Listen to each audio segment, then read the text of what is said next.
Hey, Huey Reynolds here.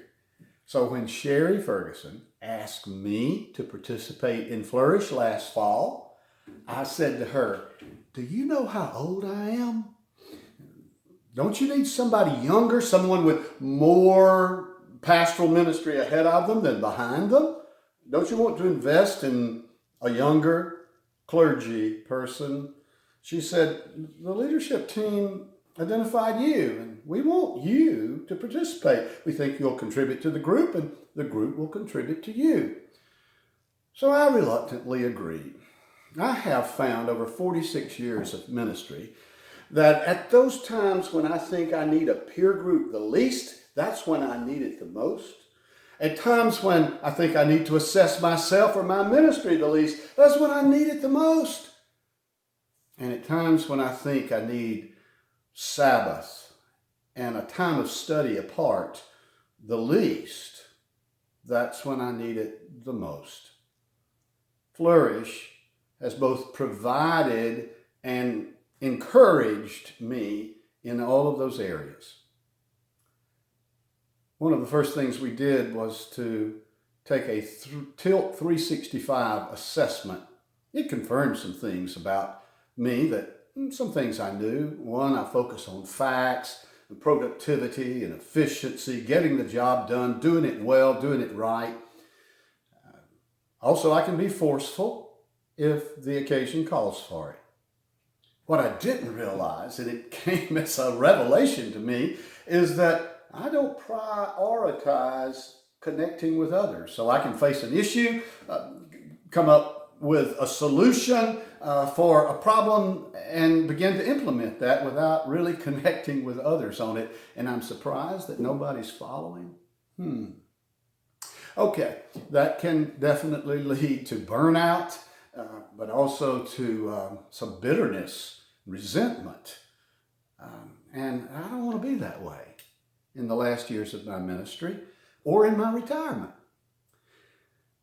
So one of the things we did in Flourish was to focus on 3 R's, reassess, also renew, and to resource. We looked at health in terms of our physical health, spiritual health, relational health, emotional health. Let me just isolate that on relational health. So Sandy and I have both worked outside the home for the 44 years of our marriage, and therefore not spent a lot of time in our home or together, aside from vacation and coming home and eating together and spending the night and going back to work. I don't want to be like one of my friends who retired, and on the 12th day of sitting at the house on his couch, his wife came into the room and said, "Who are you and what are you doing in my house? You need to get out." Well, one of the ways that I reassessed and that we are renewing is this. Sandy and I engaged in a marriage assessment using the John Gottman method with a therapist from Huntsville, and we're continuing to work with him on improving some communication skills. Second thing is we're going to the West Path Benefits Academy. That's next month, and it's in Myrtle Beach.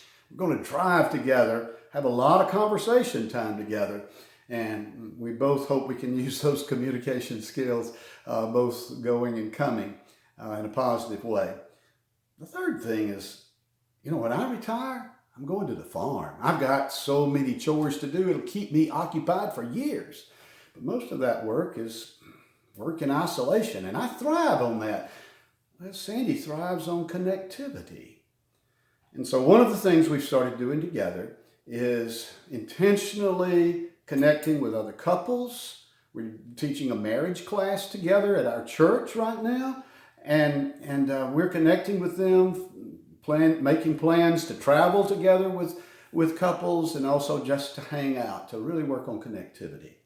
So those are some ways Flourish increased my self-awareness, but also my relationship awareness, and gave me both the confidence and the courage to protect and to strengthen the most important relationship I have, and that's with my wife.